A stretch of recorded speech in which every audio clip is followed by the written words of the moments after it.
Hey, this is SabrinaMonarch, and I'm bringing you the forecast, the astrological forecast for May 6th through May 12th. And I have been writing these weekly forecasts at monarchastrology.com for 5 years, and I just started bringing them to YouTube to basically boost the broadcast and bring this forecast to more people.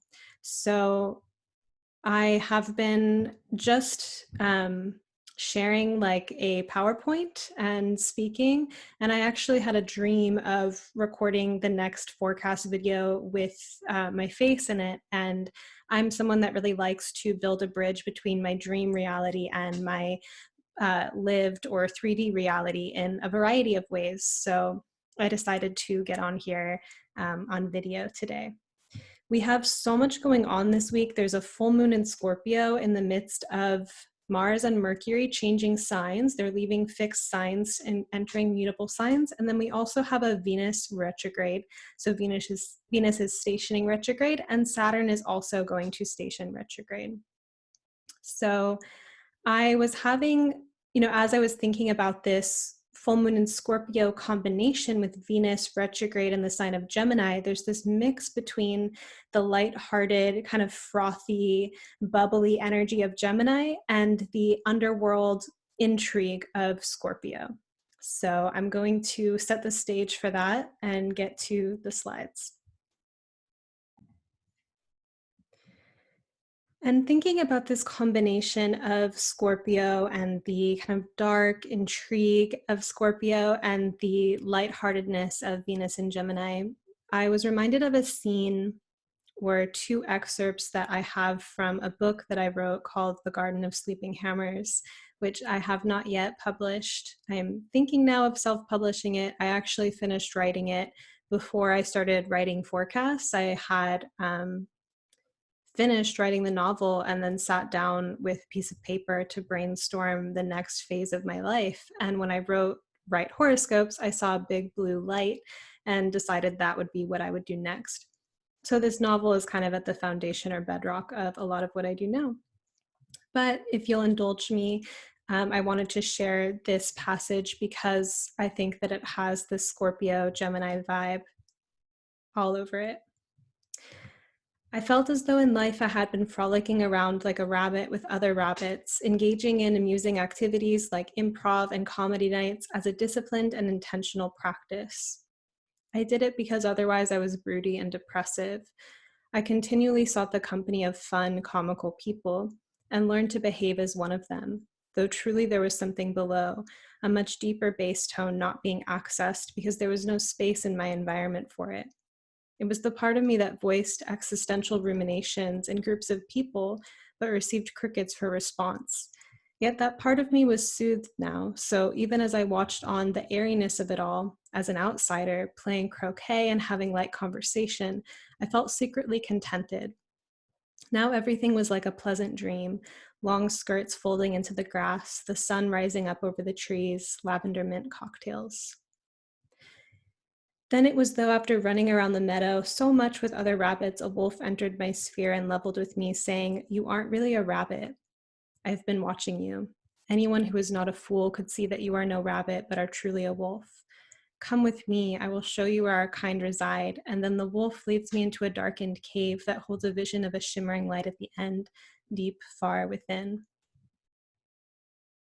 So in astrology and the natural zodiac, Gemini and Scorpio have a quincunx or an inconjunct relationship. There's a really different energy between that fascination that pulls us under, that pulls us towards being obsessive and highly focused with Scorpio, versus the flitty, wanting to explore everything, not able to be pinned down Gemini.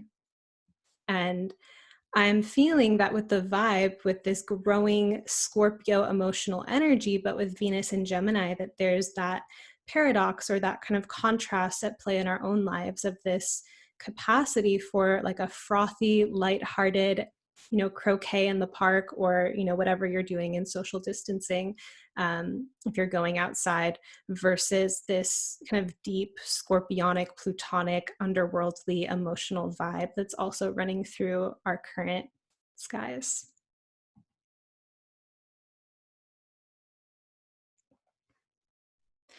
So, a full moon in Scorpio signifies a big release.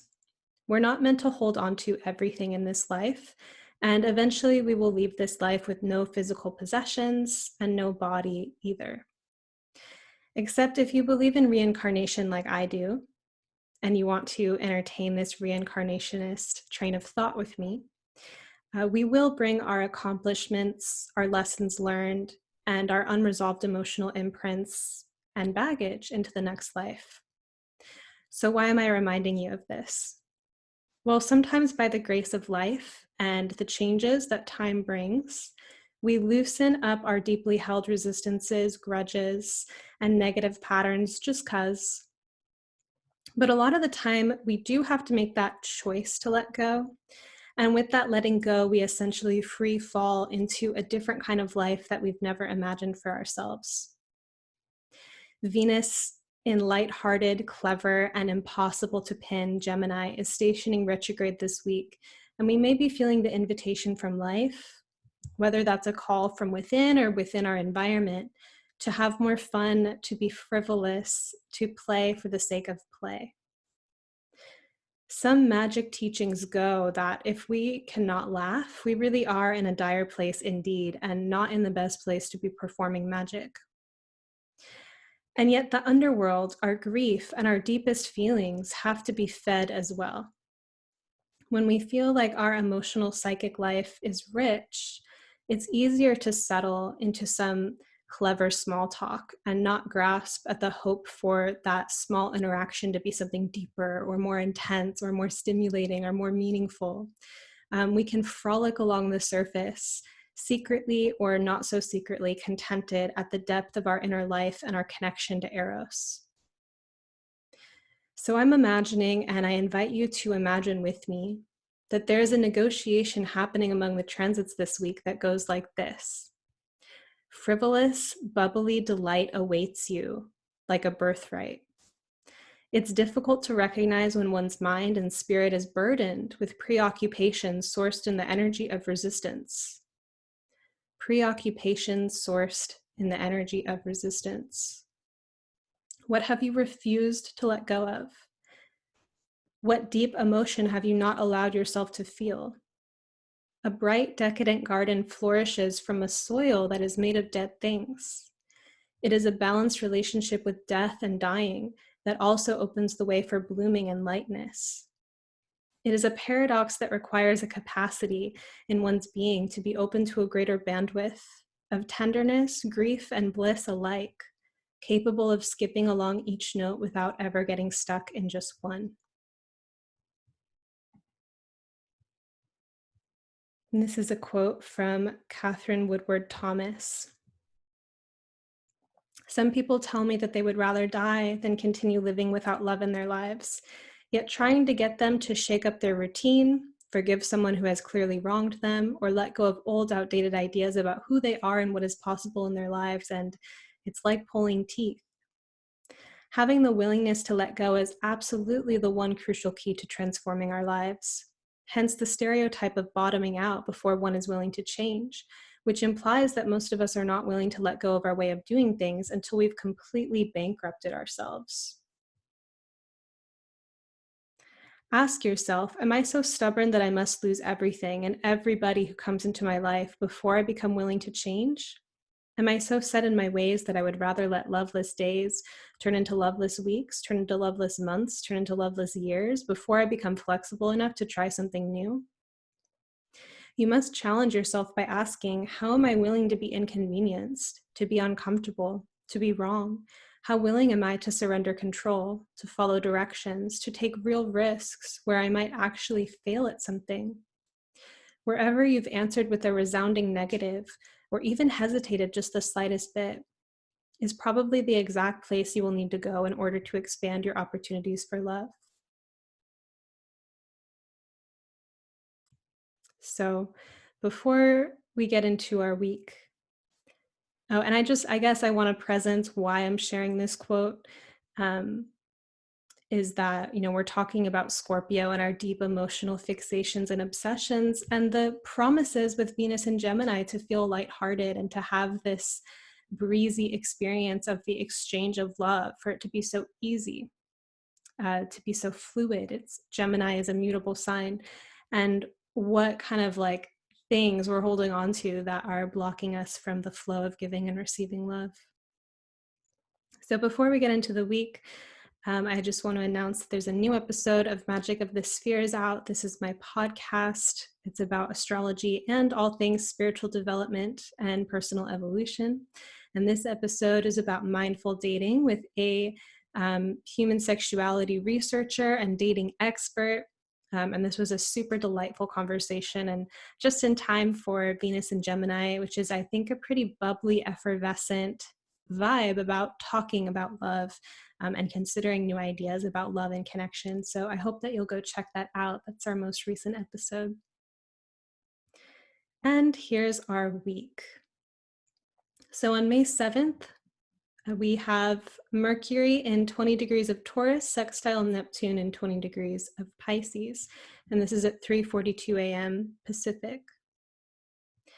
And this is a gentle, subtle transit that poses an opportunity for nervous system healing. There are themes here of self-compassion, and the image that comes to me is a person giving themselves the words and touch that they crave, whether they crave this objectively or from another person. This can also extend toward activities like going on some kind of adventure, or gestures like making a beautiful dinner. We can be very myopic, imagining that the fulfillment that we desire must come from a particular circumstance. And it's okay to ask as well, but if there is a craving, there can also be more resourceful ways of fulfilling that desire, not just leaving ourselves uncared for when there's something we can do for ourselves. Taurus is a very self-love, self-care oriented kind of sign. And with this transit is also the opportunity to link earthy, material, tangible things and events with something more numinous and mystical. This could be like speaking blessings over food, asking source for more energy or for blessed rest, or meditating and conversing with flowers, to name a few ideas.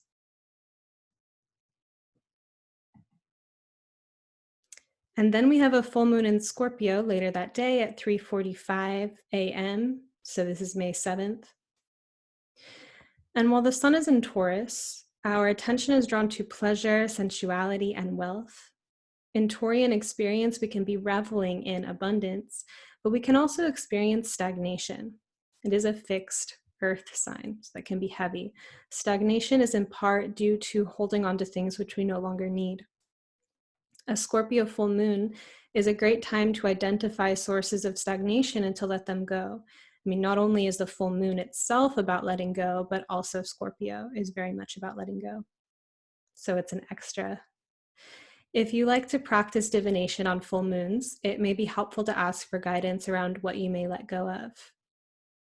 Sometimes we have blind spots, you know? This can be accomplished through inner journeying and meditation and prayer as well, if you are not using something like the I Ching or a tarot deck. Scorpio's deep intelligence is the capacity to be lucid about what one is bonded to, one's psychological hooks, fixations, and compulsions, as well as bonds of eros and bonds of choice.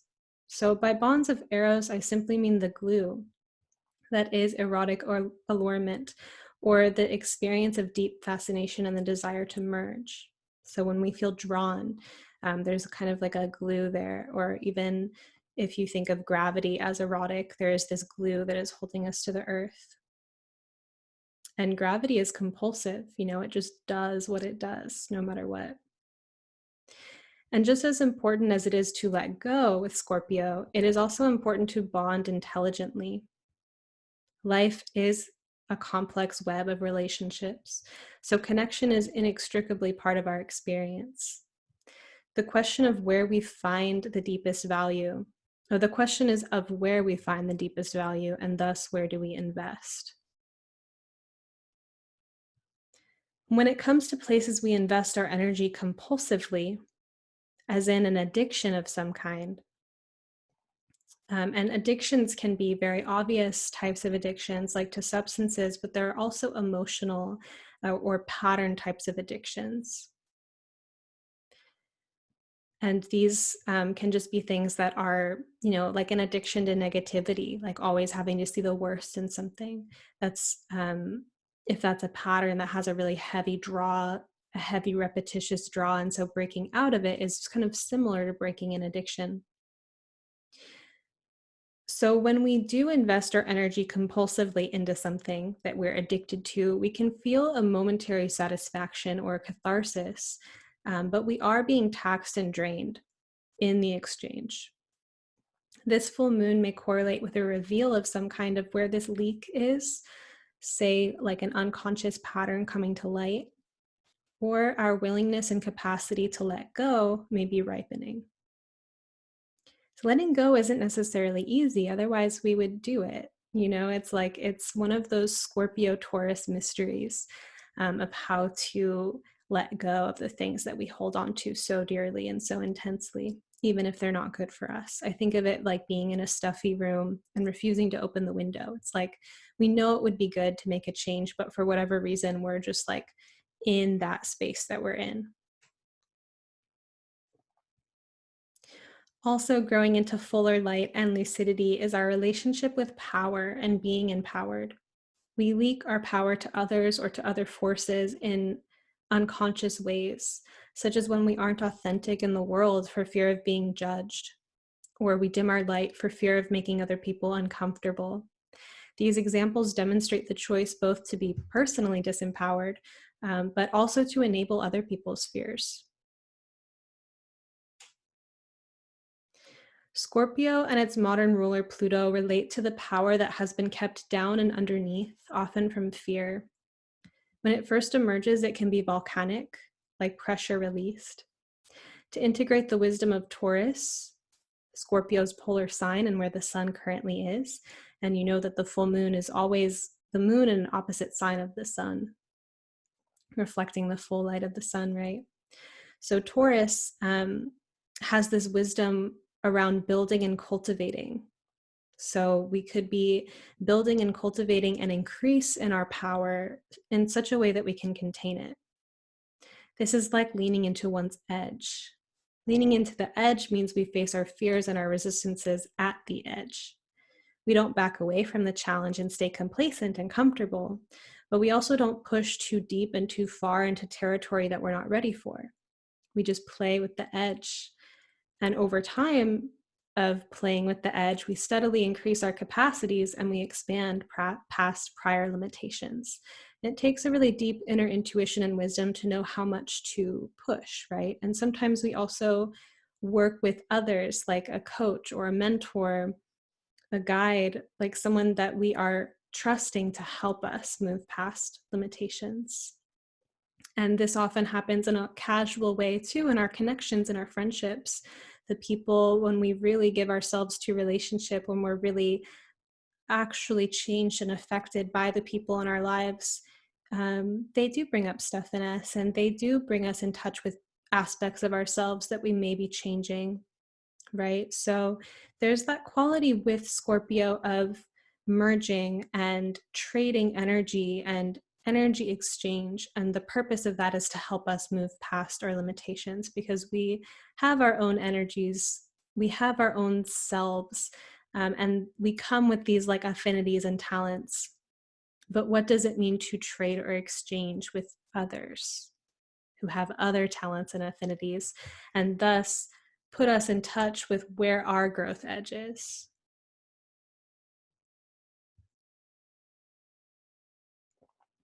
The moon in Scorpio is kind of like it's a very emotionally intense place for the moon. And the full moon itself is also relates to emotional heightening. So I can imagine that there can be some kind of tumultuous feelings in the air, and also some power in that. A lot of like soul workers or people that are really emotionally present with themselves.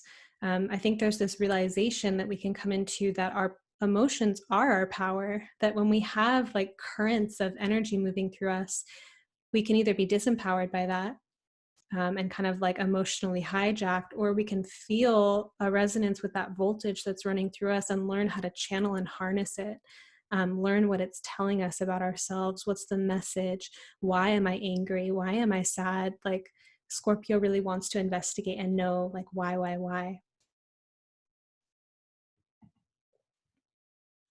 And then May 9th, we have Mercury in 24 degrees of Taurus trine Pluto in 24 degrees of Capricorn. Mercury in Taurus, Pluto in Capricorn trine at 6:17 a.m. Pacific. This alignment can correlate with higher drive and or frustration around work or the fulfilling of tasks, which can be experienced differently depending on our relationship to the work. So let's say that we love our work, but we're beginning to feel tired and drained or burnt out.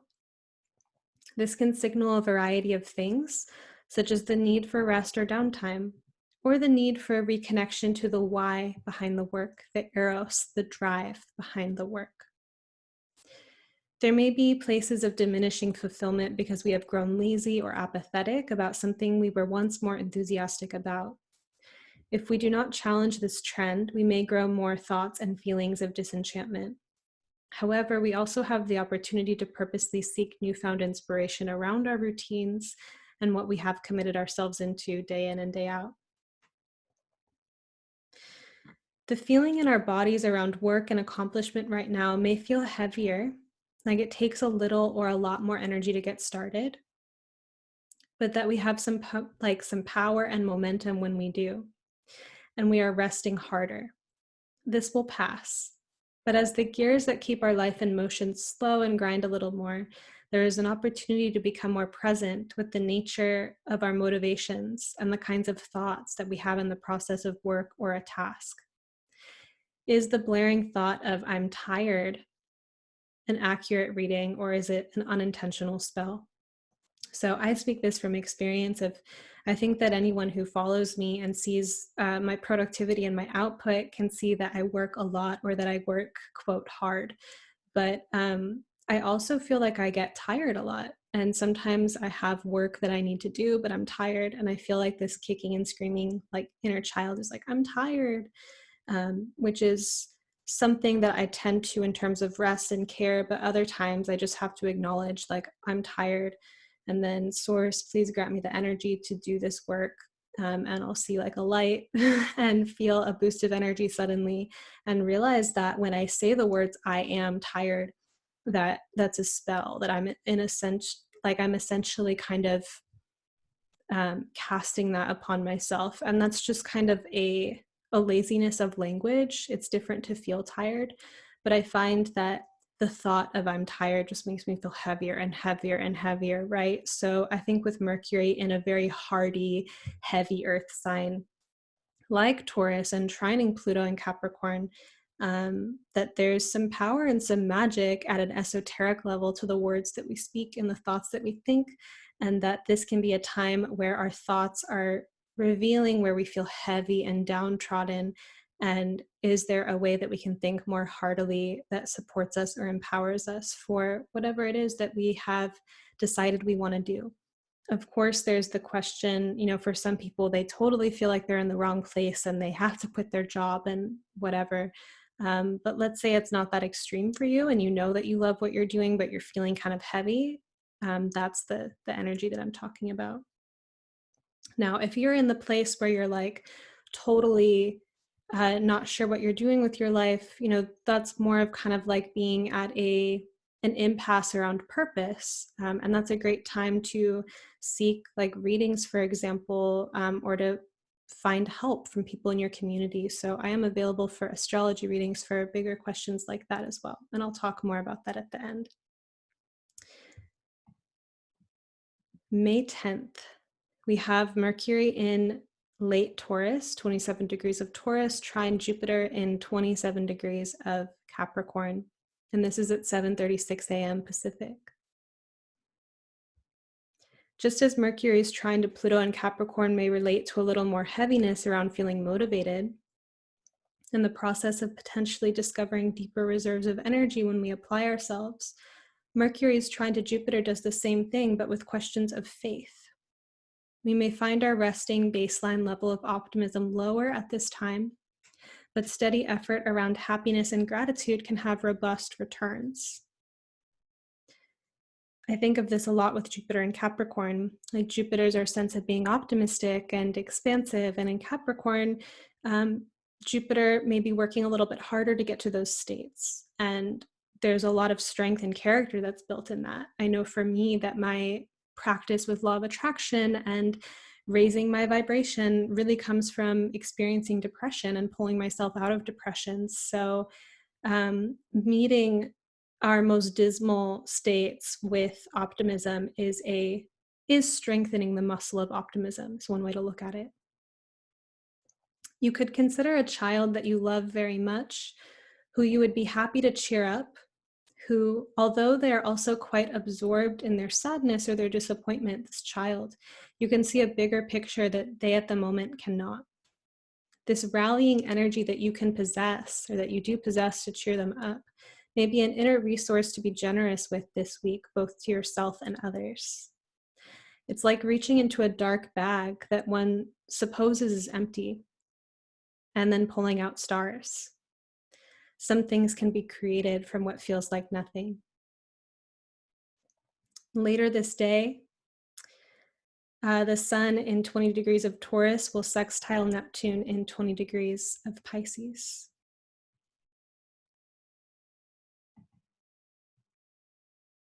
And up next, still on this day,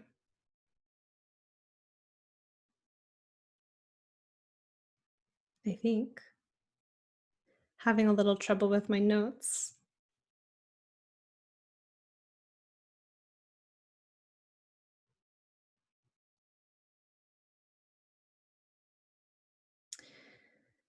Yes, so I think it is May 10th that Saturn stations retrograde in 1 degree of Aquarius at 9:09 p.m.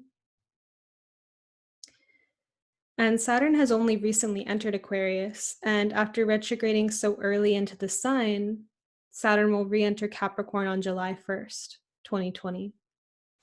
Saturn will station direct again on September 28th and re-enter Aquarius on December 16th, 2020. See, I was like holding down the screen and some of the text moved, so there was that, but I'm good now, I'm back. So about our Saturn retrograde, Saturn stationing. Saturn will station retrograde in close conjunction to warrior strategist, goddess, Pallas Athena, the asteroid. And Saturn and Athena are both very strategic and calculated archetypes. So this is an interesting thing to have them together so close at the time of their at the time of Saturn's retrograde. And also the owl is an emblem of Athena, and I didn't actually make that connection until just now. But I also think of the owl with Saturn and wisdom and all of that. So this retrograde with Saturn conjoined with Athena can coincide with a deeper reflection on how we are to adapt to change. You know, there's a lot of change with Saturn and Aquarius, a lot of change happening. You know, always change is a constant, but in Aquarius, it's kind of like the future is now, and can you keep up? The progression of time and the changing circumstances that time brings is consistently an invitation for innovation and adaptation. When we seek to resist change, it takes wisdom to discern whether we are acting in ways as to uphold or conserve a particular virtue amidst a challenge to that virtue, or if we are stuck in our ways and holding on from a place of fear and rigidity. Saturn in Aquarius brings challenges and growth to the arena of friendship, community, and building and cultivating our networks, which we've already seen in this time of social distancing, and the ways that this has both helped people go within more and to reach out to people in new and innovative ways. Notice if there are heightened questions and or insights around this time about cultivating a thriving community life. That's the big challenge, and both like grumpiness and reticence of Saturn and Aquarius. Like the whole point is to strengthen and bring integrity and bring like building and thriving to our communities, but also a sense of like a curmudgeon, like I don't want to do it energy. Saturn's where we learn our lessons, right? So we can lean into Saturn, or we can think it's too hard and try to avoid it. So thinking about what role creating community in your life has right now, and if there's challenges, you know, how can you learn from those challenges? How can you become more of a pro because of those challenges? And not to just give up because there are challenges, which is another way that people can do Saturn and then feel sorry for it later, you know. Like, not to sound ominous, just for real. Like, if there's a way that life is knocking on your door and you don't answer the call, it comes back later in a more aggressive kind of way. So that's why Saturn is said to bring hard knocks. It's usually teaching us things, and it has a harder sense of giving us feedback. So next, on May 11th, we have Mercury in 28 degrees of Taurus, square Mars in 28 Aquarius at 12:33 a.m. Mars in Aquarius brings zest and aliveness to the world of our downloads and our capacity for channeling lit ideas from the higher mind and our personal higher self. This dynamic square to Mercury in Taurus from Mars in Aquarius signifies the act of making new choices and decisions around implementing ideas and actually executing those decisions. This energy of decisiveness and coming from a place of excitement isn't a bad way to live in general, or to make pivotal and important life decisions. Perhaps you may recall a time you let your inspired impulses lead you out on a spontaneous adventure, where you ended up meeting a new friend or a lover, and you wouldn't have met them had you not followed your excitement that day. Mercury enters Gemini at 2:57 p.m. that day. Mercury will stay in Gemini until May 28th, which is a short stay, normal for Mercury unless there's a retrograde. And Mercury will link up with retrograding Venus in Gemini during its time here. Mercury is in one of its home signs while in Gemini, the other Virgo, which means Mercury's traditional forms of expression are less mitigated, as Mercury might be in other signs. In a subtle or perhaps not so subtle way, communications may accelerate, and there can be a sense of having more on our mind, like more mental chatter. After some time of more soma consciousness when Mercury was in Taurus, we could have been feeling more in our bodies perhaps, but with less to verbalize about it. And then on May 12th, Mercury in the 1st degree of Gemini will trine Saturn also in 1 degree of its sign Aquarius, and that will be at 1:14 p.m. Pacific. Mercury trine Saturn. If you're of the thought camp that thoughts have influence on creating reality, as thoughts do create feelings and actions, this Mercury trine to Saturn may be a time of exercising some discipline in how we craft our spells. Thoughts that are repeated over time have power, whether we've been hitting the point home intentionally or not. You know, those thought tracks that you have playing in your head over and over again have some consequences. With Mercury in Gemini's experimental character and Saturn in Aquarius's electric way of giving feedback, so you can think chills, like when you hear something that really resonates with you. We could take an issue or a conflict we've been grappling with and throw out some thought forms right now and see which ones feel the most inspired. Where are we getting the electric feedback? We can create mental stories about our circumstances, but these stories do not always energize or enliven us as much as they could. So with Mercury getting some feedback, like I said, Saturn gives hard feedback, and it's in the sign of Aquarius, which is like the higher self and like the higher electric nervous system. Brainstorm some ideas and options and see which ones feel excited, like which ones have electricity and juice in your actual body, and let that be some good feedback at this time.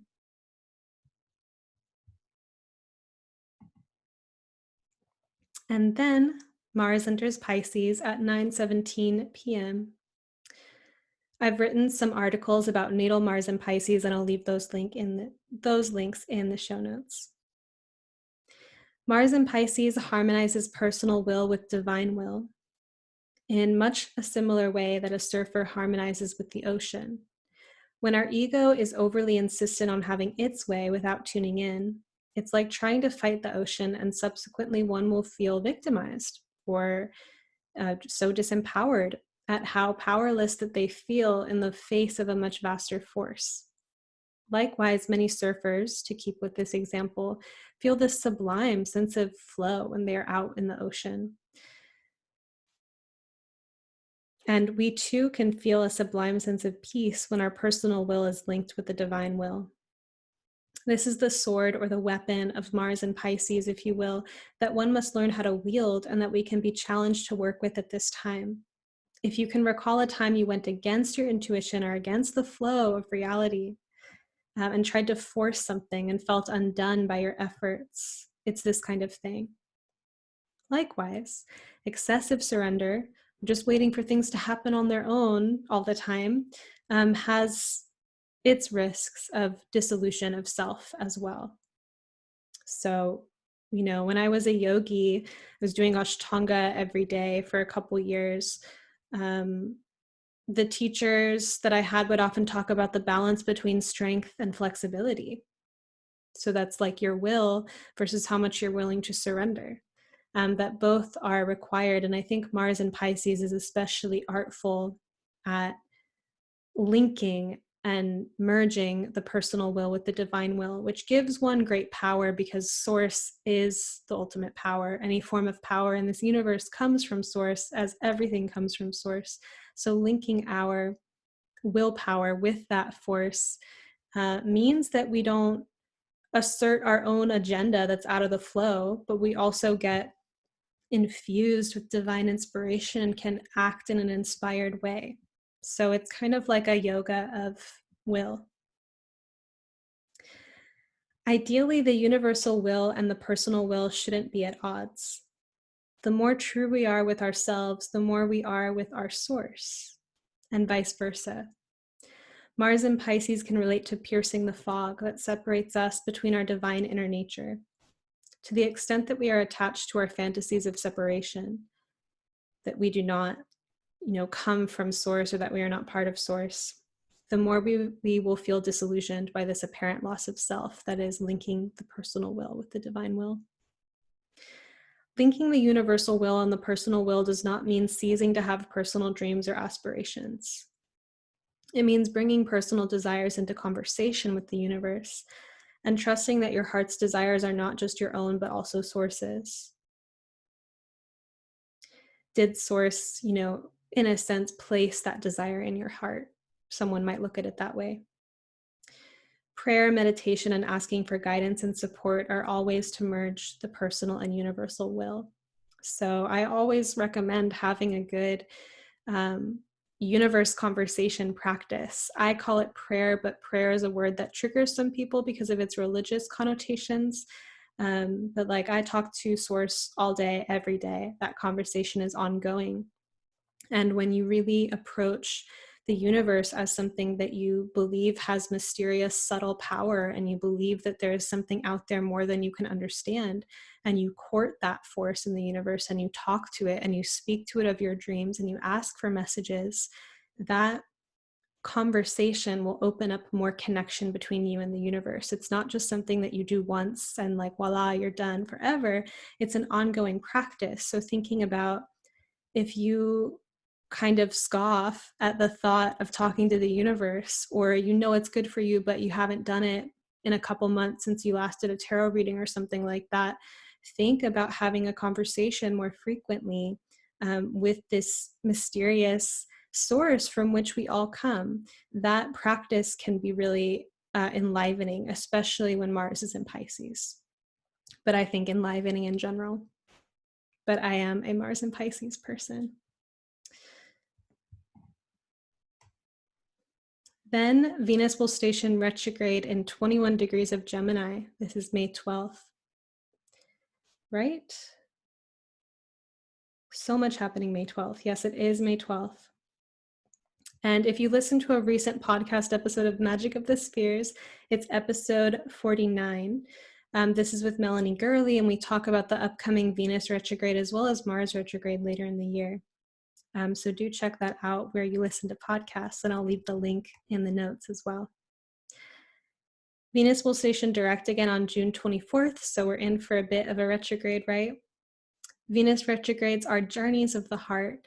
During Venus retrograde, Venusian themes are intensified, and we reassess our approach to love and relationship. This can cause shifts in relationship structure in some cases, as well as the burgeoning of new relationships or a deepening of our own inner comprehension of love, which can be quite powerful and heart-opening. In the sign of Gemini, this Venus retrograde can bring up themes around relativity in love, how other people think differently, and how our act of loving one another means to explore how we are different and to seek to empathize with another person's point of view. And is this intellectual empathy reciprocal? Venus cares about reciprocity. Is it mutually enhancing? Are the differing visions collaborative and capable of working together? And how can this be supported? With Venus squaring Neptune much of this cycle, there's the possibility of reflecting on ghosts from the past. People, ghosts as in people who are no longer in our life in a tangible way, but who take up residence in our minds and hearts regardless. This is a good time to lean into processes of letting go and forgiveness that help clear away layers of relationship debris or relationship fog, from the past. Can we also acknowledge that what we gained? So can we acknowledge what we gained from the connection, either directly or by cause and effect? So even if it wasn't from the person or from the experience, but as a consequence of how things unfolded after the experience. What did you gain? Like really presence that. Can we take ownership of the aspects of ourselves that were revealed to us through the connection? Venus-Neptune is a heart-healing transit, and we can willingly engage that potential through forgiveness and learning how to both reopen or protect our hearts situationally depending. So it's one thing, to open your heart to cosmic love. It's another thing to have boundary when a certain situation is not healthy for you, right? And just having like open, permeable, like it's all okay, like doesn't work all of the time. But that openness towards source or towards life itself, there's that, and then there's discernment. So I've been really thinking about this concept because I think for a lot of my life, I thought of protecting the heart as like I'm not sure what the word, like almost foolish in some sense, like, no, have an open heart. Like it was just this kind of naive valor of like a constantly open heart.